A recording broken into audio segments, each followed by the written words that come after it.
Welcome back, YouTube family. It's your boy MoneybaggCoo back at you with another hot TikTok reaction video. Y'all don't forget to like, subscribe, hit the notification bell so you'll be notified whenever I drop some new hot content that you definitely don't want to miss. With that said, let's get right to it. The Vatican hides a lot of things because the same buildings that are at the Vatican are the same buildings that were in San Francisco. And before the World Fair of San Francisco, they got rid of all the buildings that look like the Vatican. That was that whole reset. And what's interesting is there's a book from 1907 that talks about how when the San Francisco World Fair whole thing took place, that they tried to put out the fires with TNT and dynamite. TNT and dynamite to put out fires. Never heard of that before. Anytime there's a fire, I've never heard of anybody using TNT and dynamite. I've also never heard of them using cannons. They also talked about how they use cannons against the fire. So the same buildings that are in San Francisco are the same buildings that are in the Vatican. They're just going to try to point your eyes at the Vatican and say that they own that land, when in reality, those buildings and that type of style of architecture was all over the world. They just capitalized on it. And what's funny is the fires only burnt the tops of the buildings and certain parts of the building, but other parts of the building were completely untouched. Reminds me of a lot of 1893 Chicago, 1901 St. Louis, and 1901 Buffalo, New York. Only certain things burn and only certain things crumble. Hold up. TNT to put out fires? I never heard of that either. Have you? Let me know down below in the comment section. For all you Catholics out there who thinks that voodoo, Santeria, and witchcraft is bad, the Vatican was named after the underworld goddess named Vatica, which in Latin means oracle. One thing I will say. Y'all don't forget, these videos are for entertainment purposes only. Don't go by what I say and what you hear in the videos. Always use your own discernment. Always do your own research now. With absolute sadness, the Vatican City is infiltrated, so as the Universal Church is. It's very sad. Both East and West, Orthodoxy and Catholicism are infiltrated, but more so the Western Church, the Catholic, and precisely the Vatican City. Introduced to the Vatican in laundering money. Marcinkus created the Banco di Roma. The Vatican owned it. The only branch of the Banco di Roma is in Chicago. Marcinkus was a coroner from Chicago. So we were taking the money to them. Now we had stopped at an airport. We showed them a letter from the Vatican. Now how much would you have money I'd be with moving you? 2 or 3 million a week. Does the Vatican run the world? I think they are. Most people don't digest it. They're the largest single stockholder in the world. They own the most property in the world that pays no taxes. Every school, every Catholic church, figure out there's an organization a lot deeper than them called the Solidarity. It's a 2,000-year-old club, and it's in the catacombs of the Vatican. You know, the Vatican's a city within itself. So they meet down there, you're saying? That's where they are. They're very high-level profile people throughout the world. You get invited to be in it. Their money is untold. It's ridiculous. Well, the Vatican, if you remember that for at least 2,300 years, Rome, starting with the Caesars of Rome, the Augustus Caesar, the first emperor, but for 2,300 years, Europe has been dominated by Rome. And then for in the last 1,600 years, has been under the Catholic Church. The Holy Father is the Pontifex Maximus, which was a term given to the Caesars. Pontifex Maximus means the greatest bridge builder. And so, again, Rome has dominated Europe for 2,300 years, first under the Roman Empire and then under the Vatican. And for 2,300 years, Europe has dominated the planet. So therefore, all roads lead to Rome. And so that's why, again, when we were talking about the Jewish thing, the Jews are not doing anything near whatever's going on out there. Don't worry about the Jews. You better look at the Vatican. For 2,300 years, Rome has ruled Europe, and Europe has dominated the world. There's where the power is. The Holy Father, nothing holy in Rome. He represents God. That's why all of the royalty will tell you that they have a divine right We mean divine right. That implies God put you there. No, divine right comes from the idea that the Pope anointed you. The Pope said you could be prince, so now you have a divine right. Why? Because he represents God. You say, what God? Because that Pope's tiara he wears is a fish head. The Roman Catholic Church is worshiping an old god named Dagon, D-A-G-O-N, Dagon. Dagon is the god of the Roman Catholic Church. But happily, most people have no idea who Dagon was. I have no idea what I'm talking about. So everything is fine until you wake up one day and start doing your homework and find out that the Roman god Dagon is the god of the Roman Catholic Church today. Now, I know that's not your first time hearing about that hat, that fish head hat that the Pope wears in Dagon, especially if you've been watching my channel for a little bit here, because I made a video about that, and you heard it again here. The Secret Covenant, made by the Kennedy, Onassis, Rockefeller, Russell, Van Dyne, Merovingian, Astor, Bundy, Collins, DuPont, the Rothschilds, and the Orsini family. The Orsinis have had control of the Vatican since its conception. We will keep their lives short and their minds weak while pretending to do the opposite. We will use our knowledge of science and technology in subtle ways so that they never see what is happening. We will use soft metals, aging accelerators and sedatives in food and water as well as in the air. They will be covered in poisons wherever they turn. The soft metals will make them lose their minds. We will promise to find a cure from our many funds, and yet we will give them more poison. Chemical poisons will be absorbed through the skin of idiots who believe that certain hygiene and beauty products presented by great actors and musicians will be eternal youth to their faces and bodies. And through their thirsty and hungry mouths we will destroy their minds and systems of internal organs, reproduction. However, their children will be born as disabled and deformed, and we will hide this information. The poisons will be hidden in everything around them, in what they drink, eat, breathe, and wear. We have to be ingenious in distributing the poisons because they can see far. We'll teach them that poisons are good, with funny pictures and musical tones on TV. Those who are looking for them will be helpful. We will enroll them to push our poisons. They will see that our products are used in film and they will get used to them, and they will never know their true effect. When they give birth, we will inject poisons into the blood of their children and convince them that we are helping them. We will start earlier when their minds are young, and we will target their children with what children love most, sweet things. When their teeth decay, we will fill them with metals that kill their minds and steal their future. And when their ability to learn has been affected, we will create more drugs that will make them sicker and cause them other illnesses, for which we will create even more drugs. We will make them docile and weak before us by our power. They will grow depressed, slow, and obese. And when they come for us to help, we will give them more poison. We will focus our attention on money and material goods so they never connect with their inner self. We will distract them with fornication, external pleasures, so that they are never one with the unity of all. Their minds will belong to us, and they will do as we say.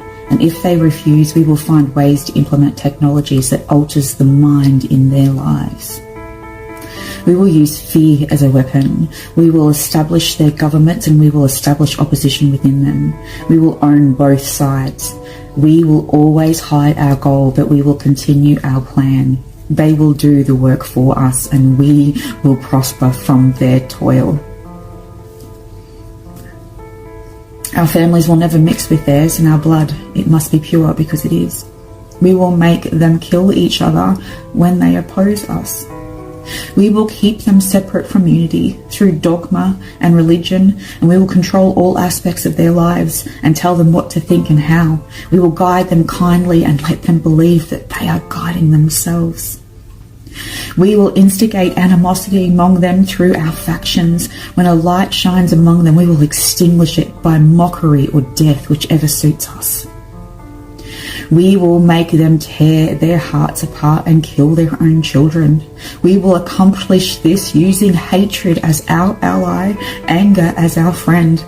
Hatred will completely blind them, and they will never see that in their conflicts we will be their leaders. They will be killing each other. They will bathe in their own blood and kill their neighbours as long as we see that they are against us. We will benefit greatly from this, for they will not see us, for they cannot see us. We will continue to prosper from their wars and their deaths. We will repeat this until our ultimate goal is achieved. We will continue to make them live in fear and anger, and we will give them images and sounds. We will use all tools we have to achieve this. The tools will be provided by their work, and we will make them hate themselves and their neighbours. We will always hide the divine truth from them, that we are all one. That he must never know. They must never know that colour is an illusion. They must always believe that they are not equal, and drop by drop by drop by drop we will advance our goal. We will take over their lands and resources and wealth to exercise control over them. We will trick them into accepting laws that will steal the little freedom they have. We will set up money systems that will shut them down forever, keeping them and their children at debt. When we band them together, we will accuse them of murder and present a different story to the world, because we own all media. We will use this media to control the flow of information and their feelings in our favour. When they rise up against us, we will crush them like insects, because they are less than that. They will be helpless to do anything about it.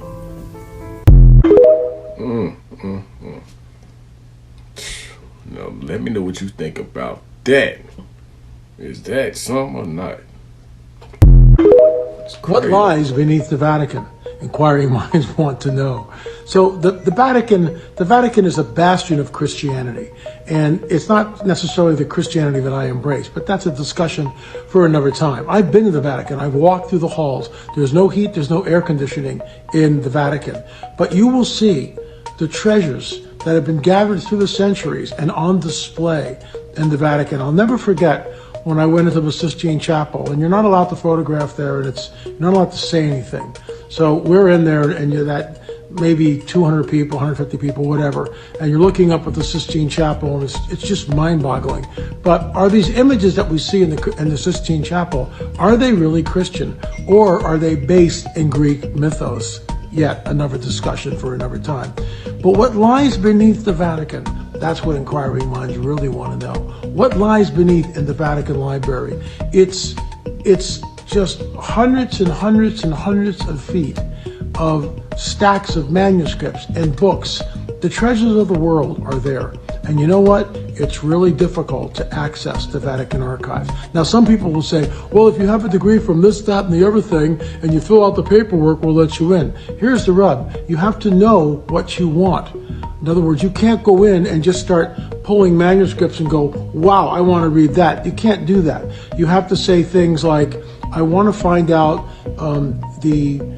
how many martyrs were killed under or before Emperor Constantine in 300 AD. You could do something like that, and maybe you would get a couple of manuscripts. Who knows what's there?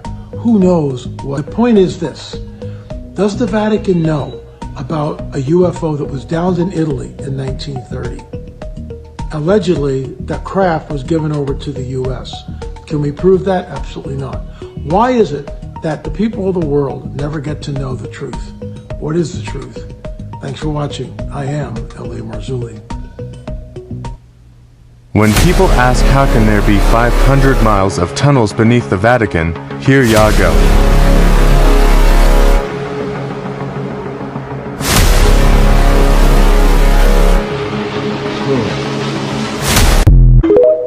most mysterious places on the planet, which is shrouded in mysticism, scandals, and the attention of millions of believers, the Vatican, the center of global dominance of the multi-million religion of Catholicism. But what is hidden behind these walls? Now, we will delve into the symbolism of the Vatican and perhaps reveal some secrets that have been right in front of you. The Vatican is located on Vatican Hill, which, according to one version, received its name in honor of the Etruscan goddess of death, Vatican. In this place, there used to be the Circus of Nero, where, as a spectacle for the people and the emperor, the first followers of Christ died a painful death, torn apart by wild animals. The Vatican sits on the bones of the early Christians, making it a symbolic place on its own. But this is just the beginning of our tour. Let's take a close look at the Vatican Audience Hall. Do you notice anything strange? The building resembles a sinister reptilian head. Interestingly, in the Bible, the serpent symbolizes cunning and deceit. But what is even more bizarre is the absence of Christian symbolism in this hall. Instead, there is a sculptural composition called the Resurrection on the stage, which resembles more of a depiction of hell. Doesn't that seem strange to you? Now, let's move on to the Pope's attire. It is worth noting that it's tailored in the only tailor shop which is inherited through generations. Each detail is meticulously crafted. There is no room for coincidence here. Have you ever paid attention to the details of the attire of the popes? You can see numerous details and symbols on the festive attire. For instance, the pallium is adorned with 6 dark crosses, 3 of which are pierced with gold pins. They symbolize the 3 nails with which Jesus was crucified on the cross. But what about the chasuble? On one of the chasubles of Pope Paul V, you can see an inverted cross, which is associated with the symbolism of the cross on which the first Pope, Peter, was crucified. However, the inverted cross is also a symbol of Satanists. Doesn't this remind you of the ceremonial attire of magicians? And that's not all. One of Pope Francis's chasubles, you can also see a symbolic depiction of extraterrestrials from the Atacama Desert's geoglyphs. What higher Christian message is he conveying to us through this symbolism? We are told that the Pope wore the chasuble with this symbol in honor of his visit to Chile. But something doesn't add up here, because he wore this chasuble on other occasions as well. Let's also pause and talk about the spiral triangle that can be seen on several chasubles of pontiffs. This is a symbol of the international boy lover movement, pedophiles, lovers of boys. Considering the numerous scandals and testimonies associated with pedophilia in the Catholic Church, seeing such a symbol on the Pope's attire does not seem like a random coincidence at all. Pope Benedict's red shoes caused outrage among parishioners. However, he refuted rumors that they were Prada shoes, stating that he wears on his feet the blood of Christ. Just think of it. The Pope wears the blood of the Son of God on his feet. An indispensable element of the Pope's attire is the ring of the fisherman. This ring is meant to remind the Pope of his heritage, that he is the successor of the Apostle Peter, who was a fisherman by profession. But let's not forget that Peter was the one who betrayed Jesus at the most critical moment, denying his association with him 3 times out of fear for his own life.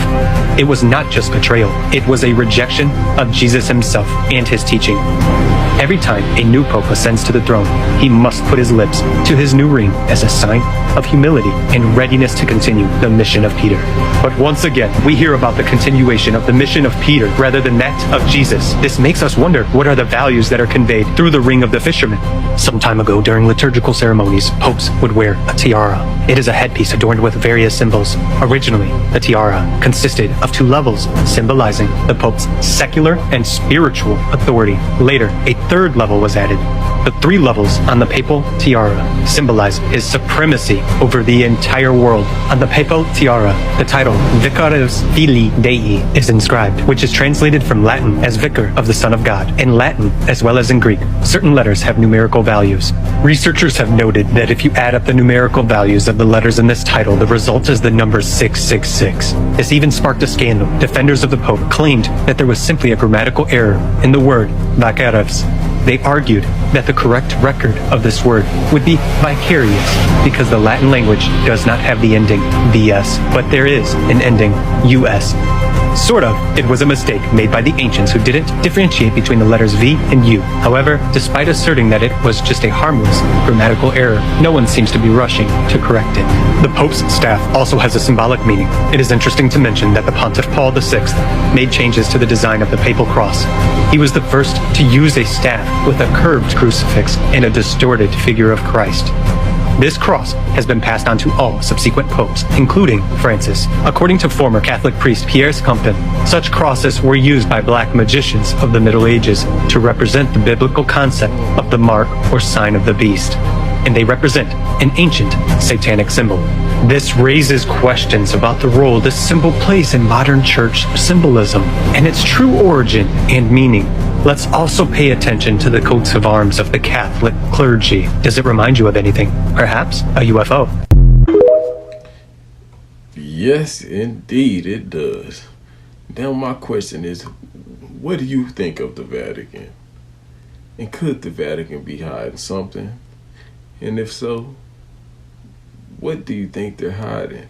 And it says the resurrection, the sculpture of the resurrection, that room. Resurrection of what? Resurrection of who? Because they just told you it's definitely not Jesus or Christ. So what do you think it represents in reality? I want to know what you think down below in the comment section. So he wears a black robe. Black robes. Most people never question, why do Catholic priests wear black robes? Kids that graduate from high school wear black robes.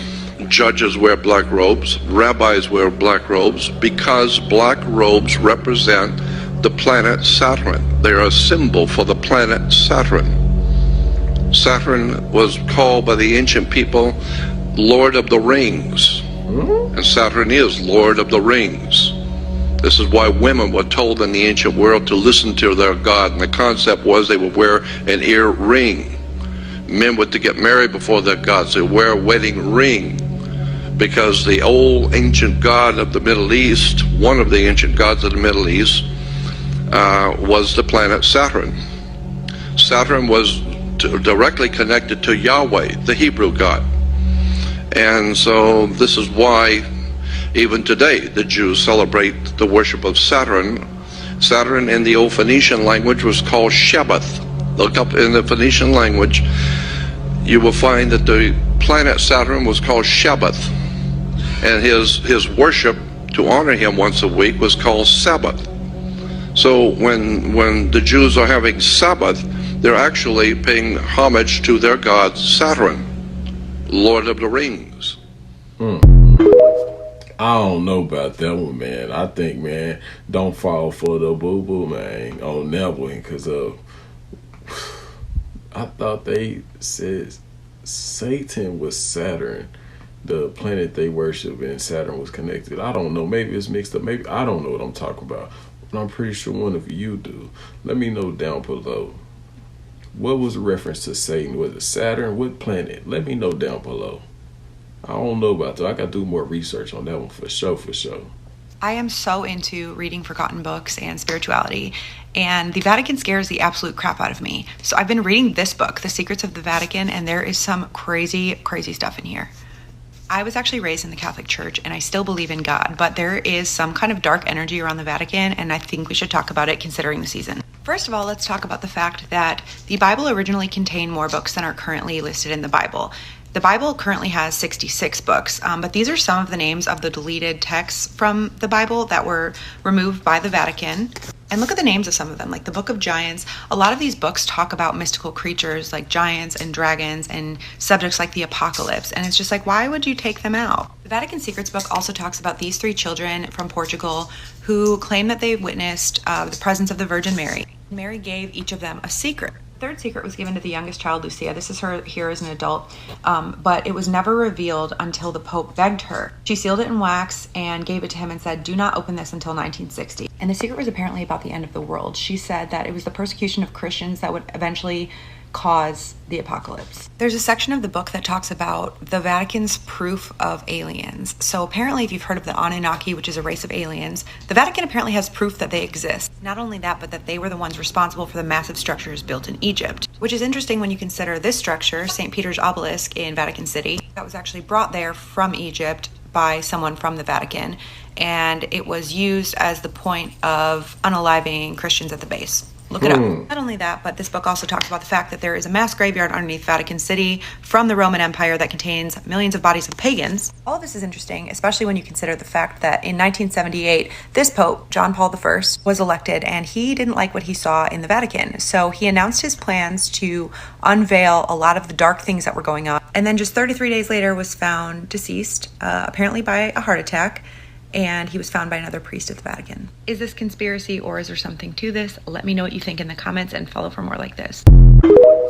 That's crazy. Now, how could that be a holy site or whatever if they use it to persecute or, Christians? And, man, these guys, the same guys as, back then were connected to the Knights Templars. That is getting real weird around here, man. We going deep in this rabbit hole. It's crazy.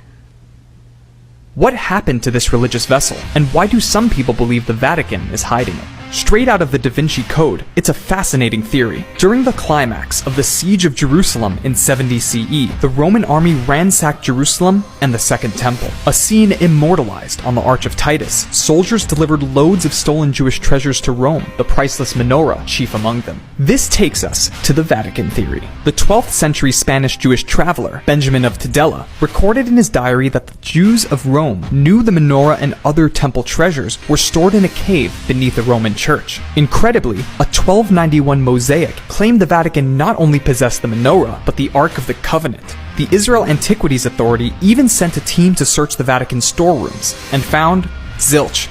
But the theory lives on. It's never been disproven. And the other option just isn't as exciting, that at some point in the menorah's long history of getting pillaged, it was simply melted down into cold, hard gold. Hey, no.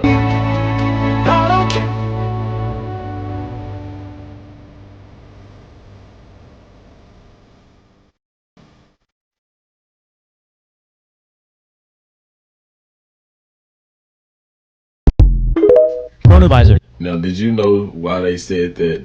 It was because that picture is Sergio Borgia, the son of a pope, and he was a homo. To each their own out there, But yeah, and he was connected to Da Vinci. They were lovers. I'm pretty sure by now a lot of you know that by now.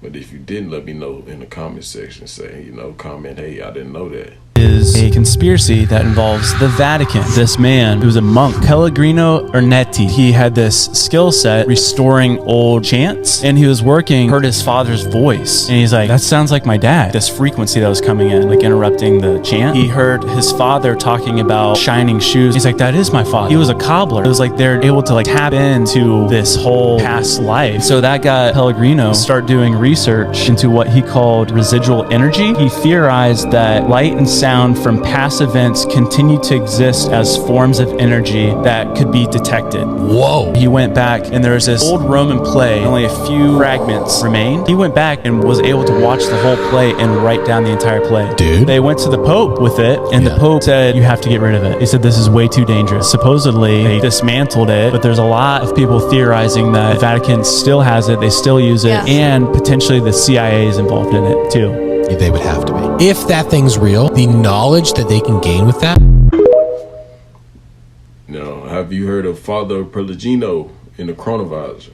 Before this video, I'm pretty sure a lot of people have, because it's been, well known. Him and the Chronovisor have been well known, for a while to this point.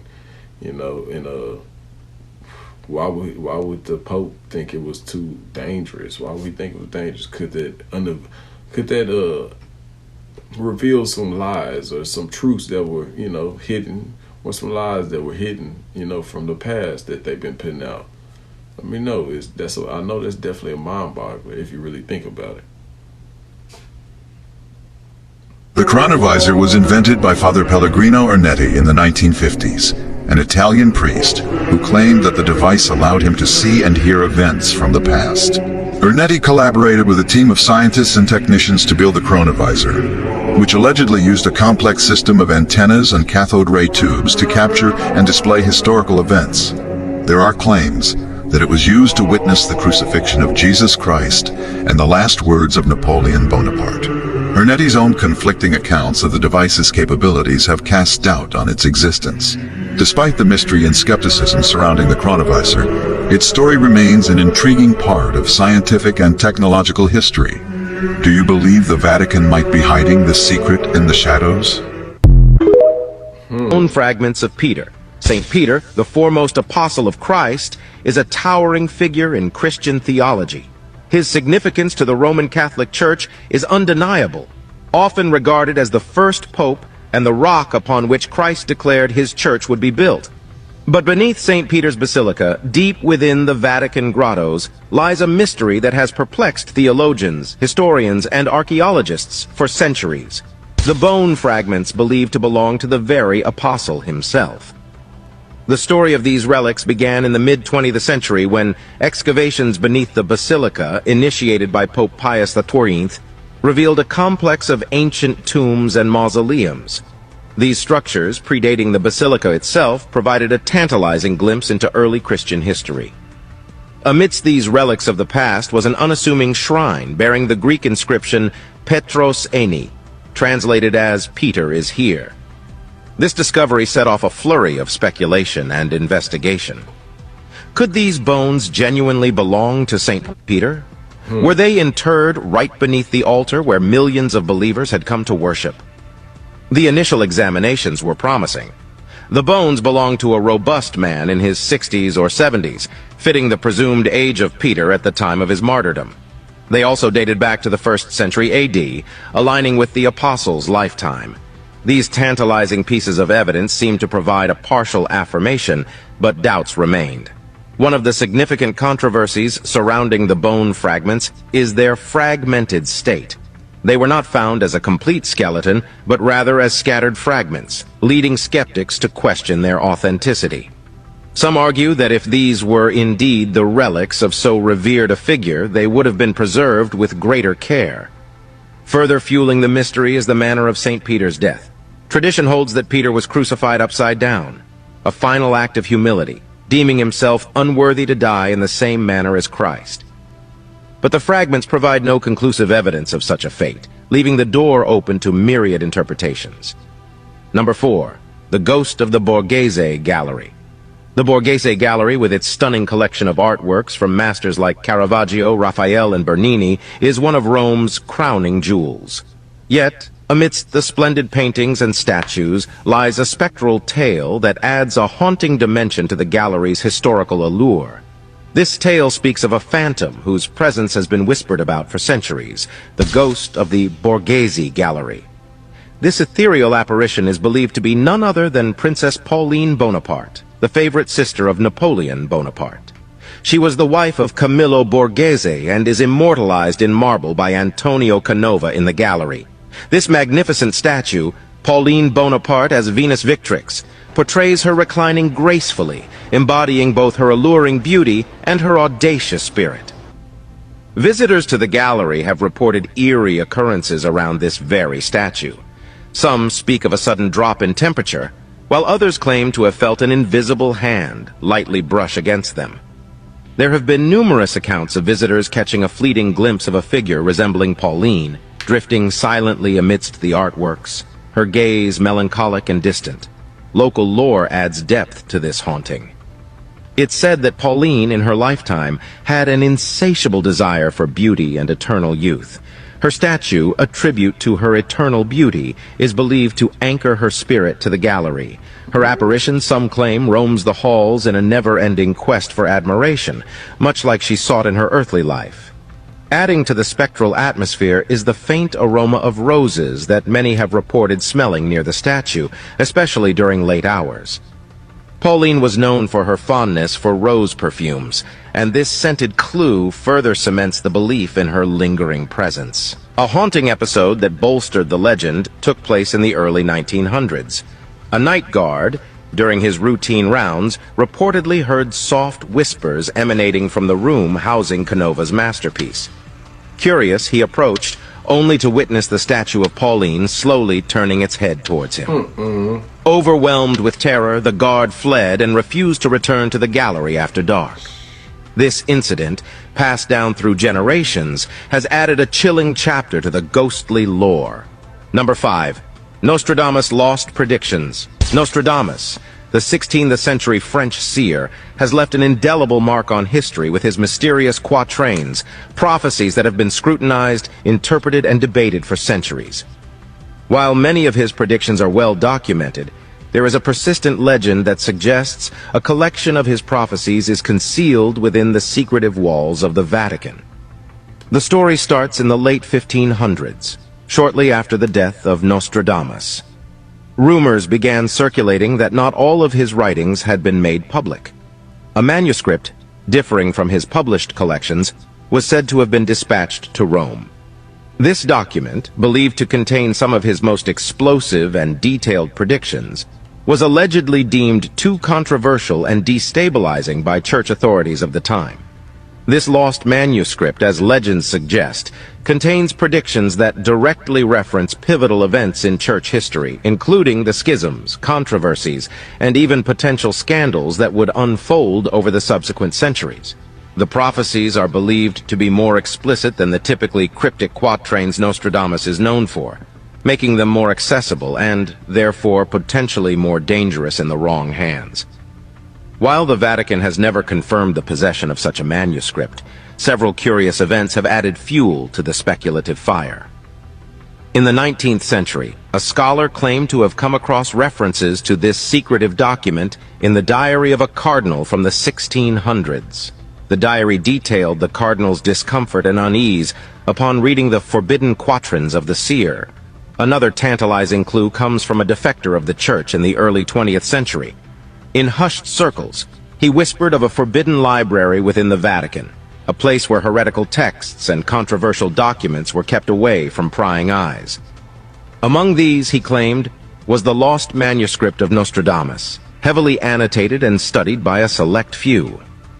Many believers in the prophecy argue that the very nature of Nostradamus's work, the ability to foresee future events, would naturally be of immense interest to the church. Keeping such predictions under lock and key would ensure control over potentially destabilizing information and prevent potential misinterpretations or misuse.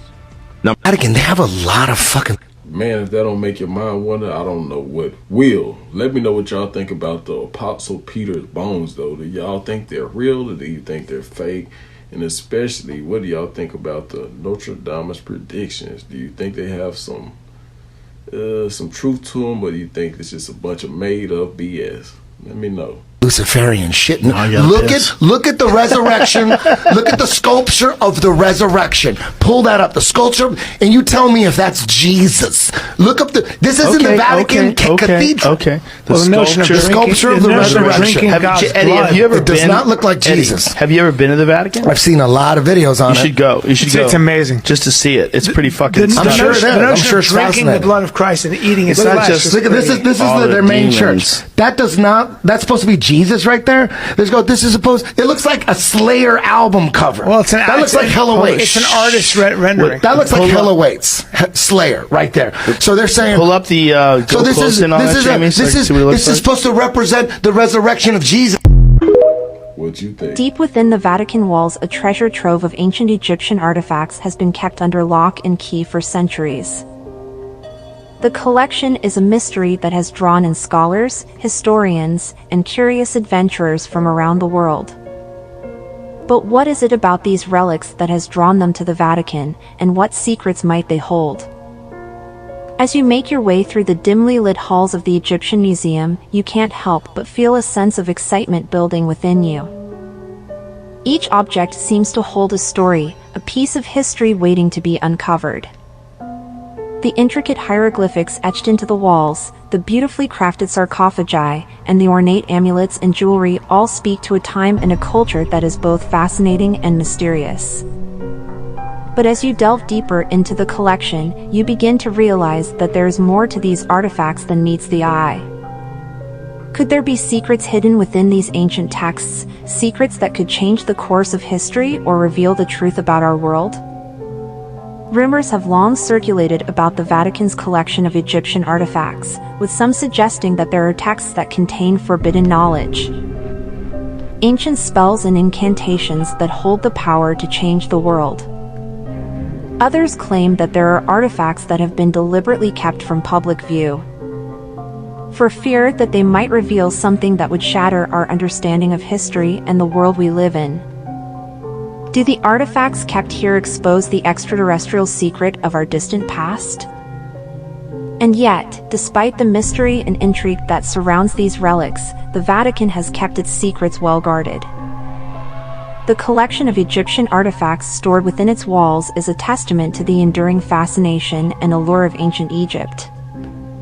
But what other secrets might be hidden within the Vatican's hallowed You're saying that the Catholic Church, the Vatican, they know about the existence of non-human intelligence on this planet? Certainly. The Vatican archives, along with some of the most incredible texts and books and inventions that ever existed on this planet. And they siphon it away, and they're hoarding all of that wisdom and knowledge so that they can keep control and power and domination over the world. And guess what? It's working. This is a shocking claim. The fact that the allegation that the Vatican might have known about non-human intelligence on Earth. The Vatican...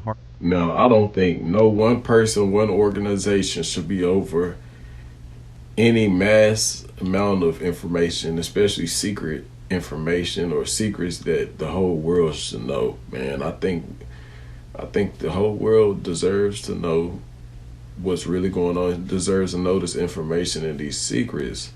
But I don't know, I might just be tripping. Let me know what you think down below in the comment section. There's a terrifying secret.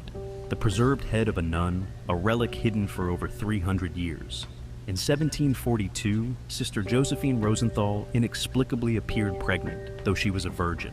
Tests confirmed her purity, branding her pregnancy a divine mystery. Tragically, Josephine died in childbirth, delivering a daughter, Maria Rosenthal. Maria was born a hermaphrodite, a condition that incited fear and revulsion among the clergy. Seen as a demonic being, she endured relentless torment from priests and nuns alike. The church leaders, driven by superstition and prejudice, devised a horrifying plan. Maria would be sacrificed at the age of 33, mimicking Christ's death, to shroud their cruelty in a guise of sanctity. Maria discovered their sinister plot and, in utter despair, took her own life. In a macabre ritual, her head was severed and embalmed in a box adorned with a cross. But death did not bring peace. Maria's spirit began to haunt the convent, her ghostly apparitions a chilling reminder of the horror she faced. Ooh, now that's interesting. Could that be the origin story formed where the movie, the horror film, The Nun was formed? Like, did they get that from that? That's quite interesting, man. That's definitely something to make your mind wonder. And I think that could be where they really got that from, man. Personally, what do you think?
You know that ain't got nothing to do with Jesus.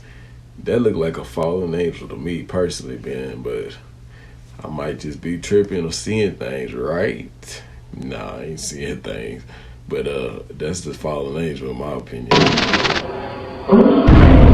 We need to do, if we're going to find out if the devil is at the Vatican, is take a tour underneath the Vatican. As we arrive underneath the Vatican, we see that it's laid out in a number of rooms marked by letters, as we could see in this aerial view map. Now we will be exploring some of the rooms in this map. Let's start off by looking in room C here. As we look into the room, we see that this is a mausoleum of Lucius Tullius Zethus. The Vatican goes on and explains that this room was used for offerings to the dead. We read, "View of the north wall and mosaic floor. In the corners of the mosaic floor there are 8 marble squares with circular holes through which offerings to the dead were poured during the funeral rites carried out in the burial chamber." So here we have a room where offerings are done to the dead. That's pretty common in Catholicism. Now if we look in the next room, room E, so here in this room they have a vase which has the image of a Medusa. So here underneath the Vatican we have a Medusa. Again, we ask ourselves the question, this is a vase, but yet it's kept underneath the Vatican. This could have easily been removed. If the Vatican was a holy church, you would think that they would have done this. You think underneath the Vatican they would have things that are sacred to Christ and not foreign gods, not idols and images of foreign gods. Now as we move down further to room H, here we see that this is a mausoleum that is one of the largest and most luxurious mausoleums underneath the Vatican of St. Peter's Basilica. It says that it was built at the beginning of the second half of the 2nd century during the reign of Emperor Marcus Aurelius and belonging to a freedman of the important Valeri family. And as we're in this mausoleum, we see that there's lots of idols from the old Roman Empire. We ask ourselves, why does Rome keep these idols down underneath St. Peter's Basilica? You would think if they were Christians, they would want to clean all this out. I can't imagine anybody who has a true church would keep idols in their churches, especially pagan idols left over from a bygone pagan era. But here we have the Vatican keeping many pagan idols underneath St. Peter's Basilica. Here is an idol the Vatican is displaying of a head of a child in gilded stucco and a lock of a hair typical of one initiated into the cult of Isis. And this particular idol is an idol of a boy who was initiated into the cult of Isis. If we look in this room, we see that some of the stucco decorating the walls. Here we have a personification of Oceanus. Remember, the New Testament book of Revelation says that a beast comes out of the ocean. And so we say, why is the Vatican having these foreign gods underneath its basilica? Why is it protecting them? If it was a true church, it couldn't be doing it for the sake of art, especially with all the evil things that are happening in the Vatican. And as the priest earlier said, that evil does exist, the devil is real, as he admitted. But the hypocrisy of all of this is that they have all these evil images and idols underneath the Vatican of St. Peter's Basilica. We also see 2 figures of genuses with bat wings also portrayed on the walls. Again, this is supposed to be a holy church and a holy place. Now this is supposedly all there for many, many years.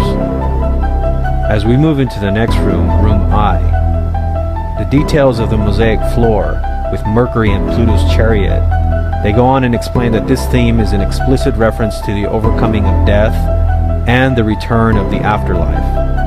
They describe it as a splendid mosaic floor of Mercury is depicted carrying a caduceus with wings at his ankles, walking in front, and a chariot carrying Pluto and his wife Persephone. So here we have all these Roman gods underneath the Vatican, images of foreign gods. Well, as we move to the next room, we find out why they keep all these idols down there in these images. As we move to room U, here we find the shock of all shocks. Here on the wall, it says there is a depiction of Lucifer, that is, the light bearer, the morning star. On the opposite of the wall, there is a drawing of Vesper, the evening star, cosmic symbol of the human life cycle.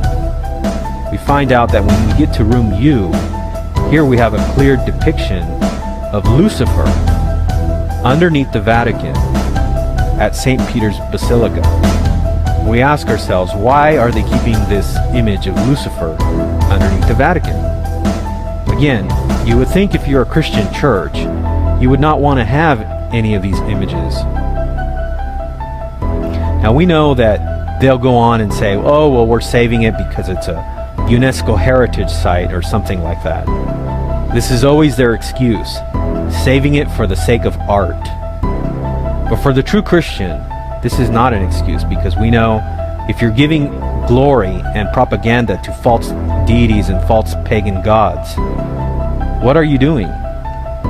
You're in essence supporting the evil spiritual realm. This cannot be from God. And since Rome claims itself to be the one true church, you would think they would lead by example. But what kind of example is this? That you have a depiction of Lucifer underneath the Vatican for countless hundreds and hundreds of years? Now this image here underneath the Vatican has been there since their claim, which would be Constantine. We would know that he was the first one that built this basilica. And so again we ask ourselves, why are they keeping this depiction of Lucifer underneath the Vatican?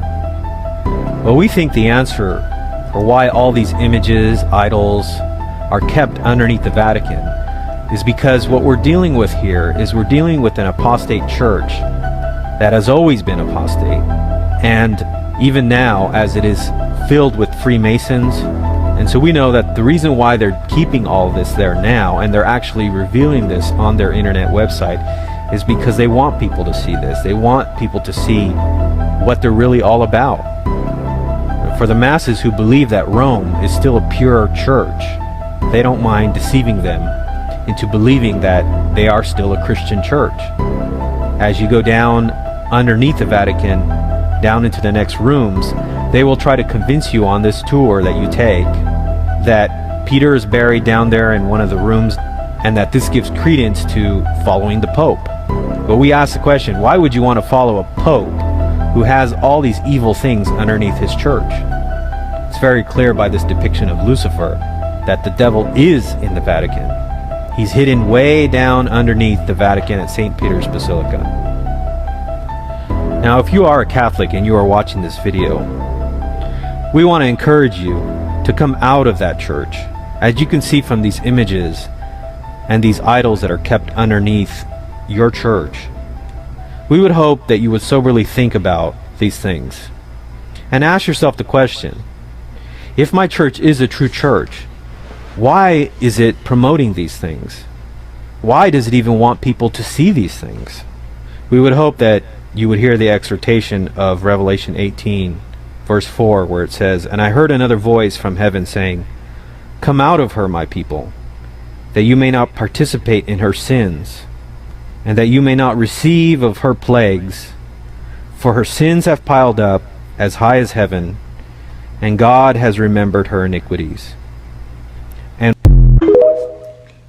at this point, there's no telling what's really under the Vatican. Hell, werewolves, vampires, shoot, maybe even Bigfoot.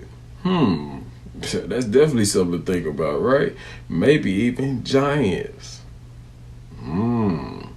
Man, they saying all kind of stuff is under the Vatican. Allegedly. I guess we'll never know, because we'll never get to look and see what's really under the Vatican. Let me know though, what do you think is under the Vatican? I'm curious. The Grand Grimoire is purported to be a secret book stored in the Vatican archives. It is considered a real book because the Vatican claims ownership of it, but has never allowed anyone to view its contents. Allegedly, the book was discovered in the tomb of Solomon in 1750, yet it bears the date 1522. The author of the book, Honorius of Thebes, is said to be Satan himself, or possessed by Satan for the purpose of writing the book. Some theorists suggest that the book possesses supernatural qualities, as it cannot be torn, burned, pierced, penetrated, or otherwise damaged or destroyed. It is claimed to be the only book containing the knowledge of a precise ritual for summoning Satan and other powerful demons. Additionally, the book is said to include precise information about the locations of biblical relics, and even contains Satan's personal sketches of the faces of Judas Iscariot and Jesus Christ. Man, that definitely sounds something like out of a movie or a series of Charmed or the Supernatural series with Sam and Dean. Man, where y'all at when we need you? Believe it or not, stargates, portals, interdimensional doorways that open into supernatural realms are real. The discovery and control of the specific locations on Earth where these gates exist is one of the most classified deep black operations conducted by military and intelligence organizations around the world.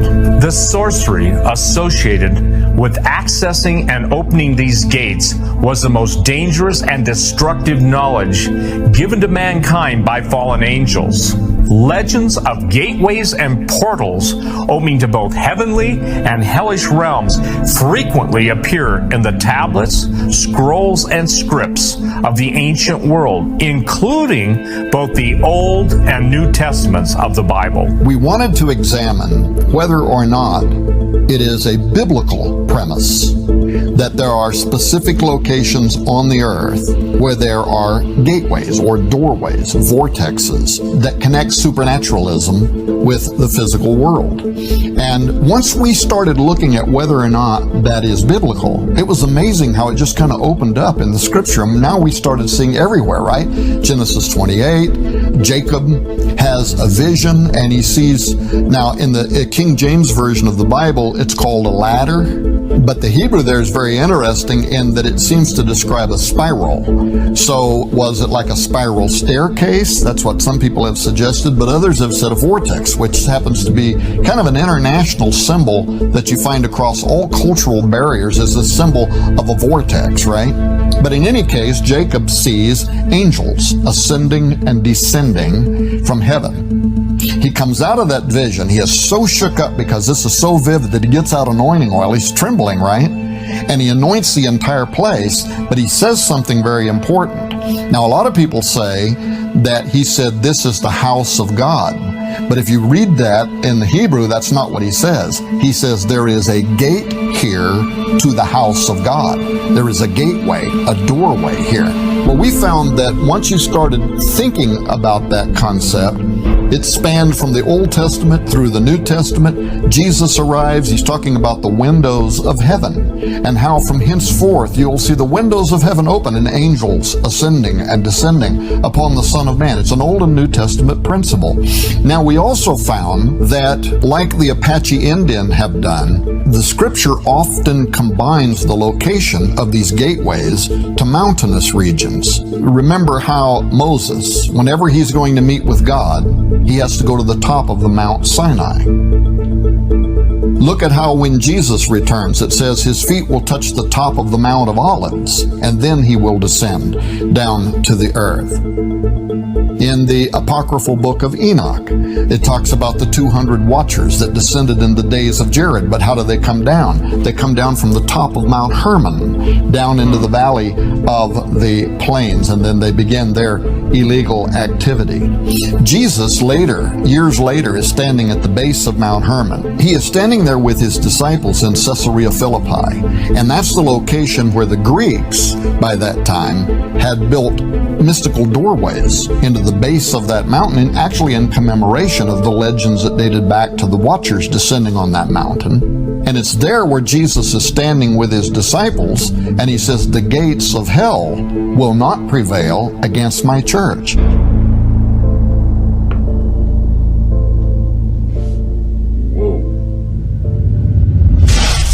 In the 9th chapter of the book of Revelation, a star falls from heaven to the earth. He is given the key to the bottomless pit. when he opens the abyss, a great smoke arises and all hell breaks loose. And up out of this gateway of the earth come these terrible insectoids that begin tormenting unrighteous humanity, right? That's on the face of the earth. Many people, though, don't know that there's something very intriguing in that same chapter. Chapter 9 of Revelation ends by saying something extraordinary. It says that those people who are being tortured by these insectoids, these transgenic beings that come up out of the underworld, who have a king over them called Abaddon or Apollyon, it says, and yet they repented not of their sorceries. And the Greek word there, sorcery, is pharmakia. Now, what is pharmakia? In the biblical context, and the reason it was forbidden, a pharmakia is the use of technology and sorcery for the express purpose of opening a doorway which God has closed in order to put ourselves in contact with what is behind it. It's the use of sorcery to open metaphysical doorways, gateways. So imagine this, that in Revelation 9, where the gates of the earth open and these terrible things come up and start torching humanity, it ends by saying, and yet they repented not of their pharmakia, of their effort to open doorways to the metaphysical world. So it's almost as if God is saying, you asked for it, you got it. We are approaching another Tower of Babel moment on the earth. Another Nimrod is arising. The rebellion and sorcery of the Sumerians is reigniting in the hearts of men. Soon, forbidden gates will be opened, and the man of sin will appear. Even now, theological foundations are being laid in anticipation of the arrival of a superior alien race. The fishhead priests of Babylon are preparing to fulfill their occult destiny and welcome from heaven the return of the gods.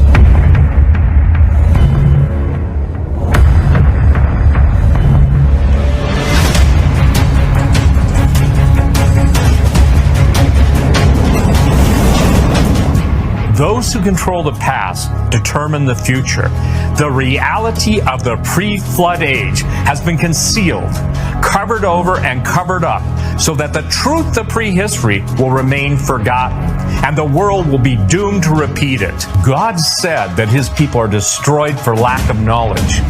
The great deception of the future will take advantage of the ignorance of the past. Only the truth can prepare us for the lie that's coming. For thousands of years, Luciferians have been envisioning the time in which we now live.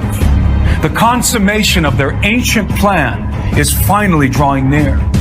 The lost knowledge of the Watchers has been recovered. Like Osiris, the Golden Age will be resurrected, and fallen angels will lead mankind in one last insurrection. History is being repeated. The days of Noah are returning, and men's hearts will fail them for fear and for looking after those things which are coming upon the earth. Like I always say now, a lack of perception breeds deception. Don't fall for the boo-boo, man. Y'all heard what he said at first, man. He said basically those aliens are fallen angels, are demons, man. Y'all still think them aliens are aliens? Say, man, those are demons, demonic beings. And then he said later on about aliens, that aliens talking about the great deception. You said history will be repeated. These fallen angels will try to lead one last insurrection. Say, man, I've been telling y'all this whole time, those so-called aliens y'all think are aliens are fallen angels. These people, they've been coming out of portals.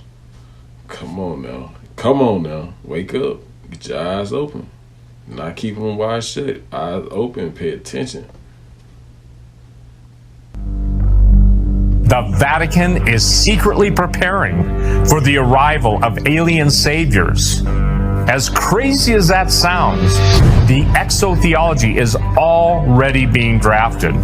For several years now, Jesuit astronomers have been posturing themselves and their church for disclosure, speaking openly about life on other planets and the accommodation of extraterrestrials into Catholic doctrine, even declaring that if given the opportunity, they would eagerly baptize aliens. Welcome back to The World Over. In May, Pope Francis set tongues a-wagging when in a homily during his morning mass, he referenced a visit from extraterrestrials. The media ran with it and suggested that the Catholic Church was confirming the existence of intelligent life on other planets.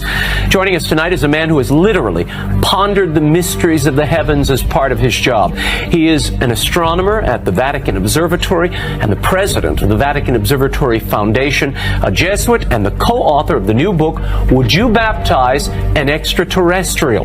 We're delighted to have joining us Brother Guy Consolmagno in studio. Great to see you, brother. Great to be here. Thanks for having me. Pope Francis, during one of his morning homilies, had this to say. I'll share it with the audience. He said, imagine if, for example, tomorrow, an expedition of Martians came, green with long noses and big ears, just like children draw them, and were to say, I want to be baptized. What would happen? Here's the big question. Yeah. Would you baptize an extraterrestrial? Only if she asks. Okay. Much of what is said in public by Vatican officials concerning aliens is tongue-in-cheek, facetious, as if their interest in extraterrestrials is more of a playful fancy than a serious consideration. But this is a very carefully calculated process of acclimation. Like the proverbial boiling frog, the masses are gradually being conditioned for disclosure without even realizing it. If you want to change somebody's worldview, you don't just come out of the gate with an argument that is diametrically opposed to everything they believe. You use the Fabian process of gradualism. You send out these little softballs like, well, if there was an alien intelligence, we would be willing to baptize them into the Catholic faith because, after all, if they exist, they must be part of creation, so they're part of what God made. Little by little, they've changed that, though, and they've went to now saying it's very possible that the alien intelligence is morally superior to us, because what we know about ourselves is that we are fallen. But we can't assume the same thing about the aliens. Therefore, our space brothers may know more about God and the gospel than we do. Therefore, they will be coming here to baptize us into a better understanding of the Godhead. It won't be us baptizing them. So the language has continued to change. Eventually, they're going to claim that Jesus was an extraterrestrial and that life was seeded on this planet by a superior race of beings thousands of years ago. And they may even produce documents and artifacts that have been locked away in their archives and vaults for centuries to prove their claim.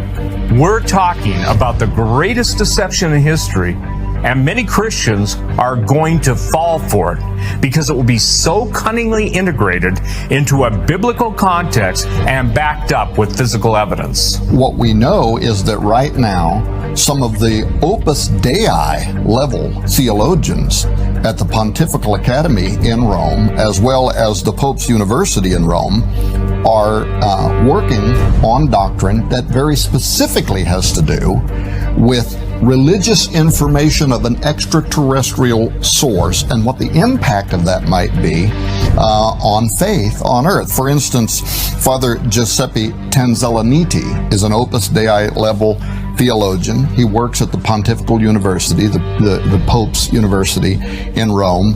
And here's what he says. He says that if extraterrestrial intelligence provides information, it may cause us to have to rethink everything we have ever known and believed about the gospel. Here's a quote.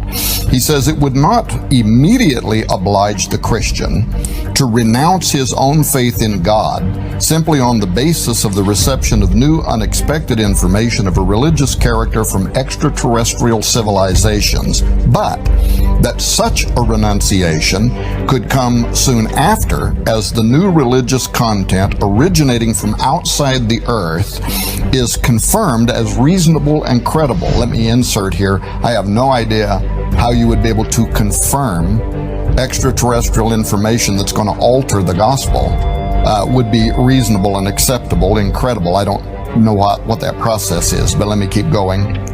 Quote, once the trustworthiness of the information has been verified, the believer would have to reconcile such new information with the truth that he or she already knows and believes on the basis of the revelation of the one and triune God, conducting a rereading of the gospel inclusive of the new data.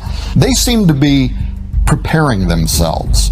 And not just, well, what if, maybe someday. I mean, they seem to be intentionally creating dogma that is going to position the Roman Catholic Church to be at the forefront of an official disclosure moment, the official voice piece. Well, maybe these guys are talking about this because of something that another Roman Catholic priest had talked about, Monsignor Corrado Balducci. Corrado Balducci was an exorcist and theologian of the Vatican Curia and the foremost demonologist of the Church. During the pontificate of Pope John Paul II, ironically, Balducci also became the official spokesperson on the subject of UFOs and aliens. Before he died, Corrado Balducci went on a series of Italian television programs talking about aliens, saying that they are real, that he had evidence that they are real. Furthermore, he said as an exorcist, he could confirm that they are not demons and they are not angels. He said they are advanced humanoid-like intelligences. But even more outstanding was what happened just before he died. He came to the United States. He agreed to be part of a documentary film in which he said not only is the Vatican aware of the alien intelligence, but there is an advanced guard of these aliens who are already here on Earth. And he said the Vatican is using their embassies from around the world both to study and survey the alien agenda, but also participating with them. Radio host Art Bell asked the former Jesuit priest Malachi Martin about why the Vatican had muscled its way onto Mount Graham and what it was they were looking for in deep space. Malachi Martin's response ignited a firestorm of speculation. All right, Father, the Vatican has a very, very great deal of power. That's right.